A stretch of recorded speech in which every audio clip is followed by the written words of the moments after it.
Okay, so now we're going to work on the middle knife hand block, the application and how to use it. Okay, it's in many forms and in many classes that we teach in Tang Soo Do, but the meaning of it is really important, the way that you apply it. Okay, it's not just used for a hand block, but there are various ways of using it. Okay, the first way that I would suggest that you train on it, okay, is against a partner. Get in knife hand position from here, Choong Soo Do Malta middle knife hand block. Okay. Now, although we say block, as we know, every block is also a strike in Tang Soo Do and in many other martial arts. Okay. And how we're going to start with the Choong Soo Do Malta is to start off like this. Everything should have an element of conditioning in it as well when it comes to blocking and striking. Okay. So we're going to start off like this. The rear hand here, it's going to step forward.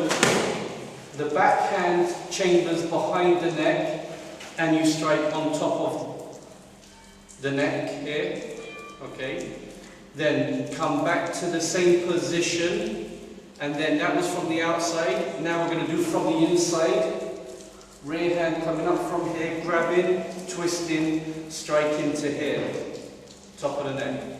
Okay, so just to speed that up a bit, it goes 1, 2, back to here. And now how to train on it in class, the way that I find better for you just to get used to moving the arms and get it going rapid is get a good spot in the gym, like about here.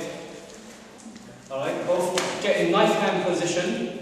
Okay, and 1, 2, and then come back, and he'll step back, and you step in front, 1, 2. And then step back, 1, 2, 1, 2, and always in knife hand position. And you can go up and down the dojo doing this same technique until your hands can get rapid at it, and you can just rely on it as a natural instinct. That's the first stage of training on your Choong Soo Do Malta. Okay, now we're going to work on the second variation of working with your Choong Soo Do Malta. Translated as middle knife hand block. Okay. This time you're gonna get into the position, okay, like you do on your 1 steps. Okay. Now the opponent comes into punch. You're gonna step back, push back with the back hand, so you're in chamber position for it, and you're gonna strike into here.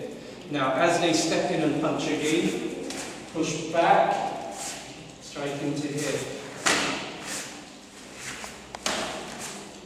And you can even do it in Fujin, moving backwards, where the opponent will punch moving backwards, and you will come in from here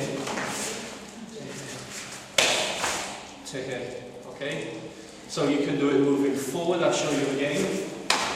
1. And you can do it Fujin, moving forward.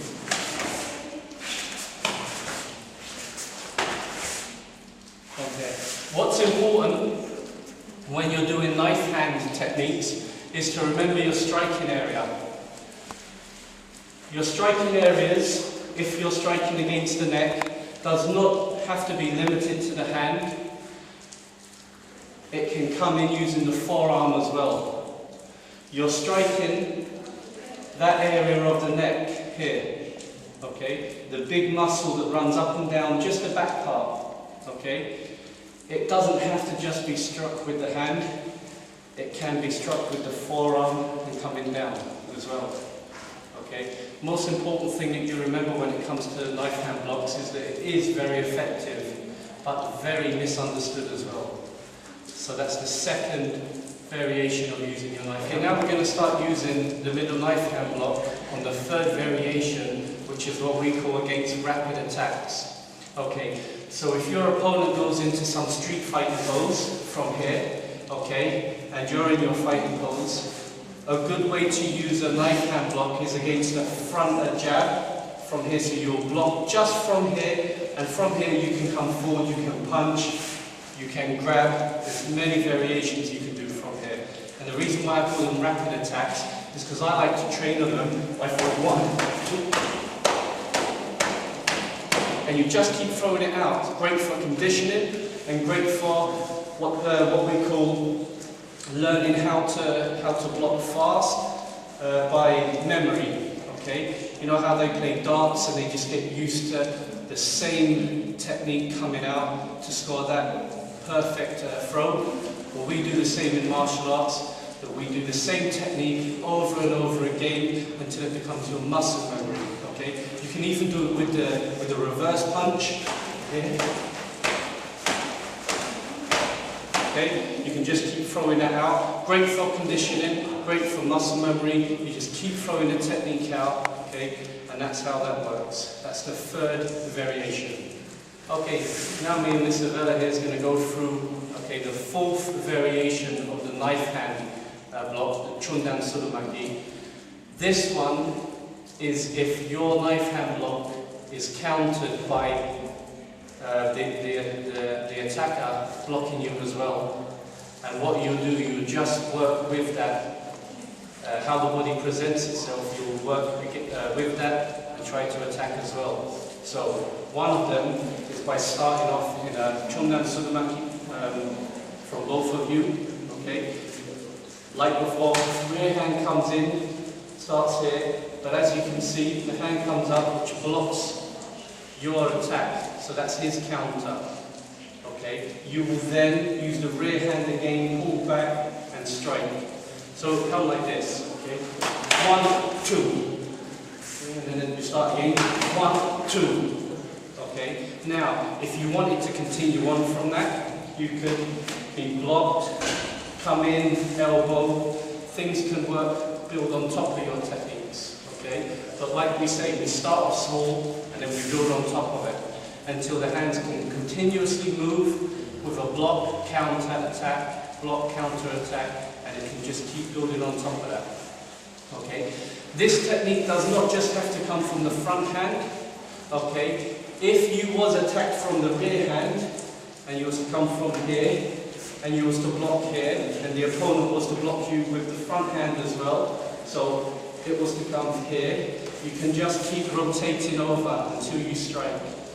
Okay, you play with the technique, make it work for you, okay, but these are just different variations of how you can make the middle knife hand block work.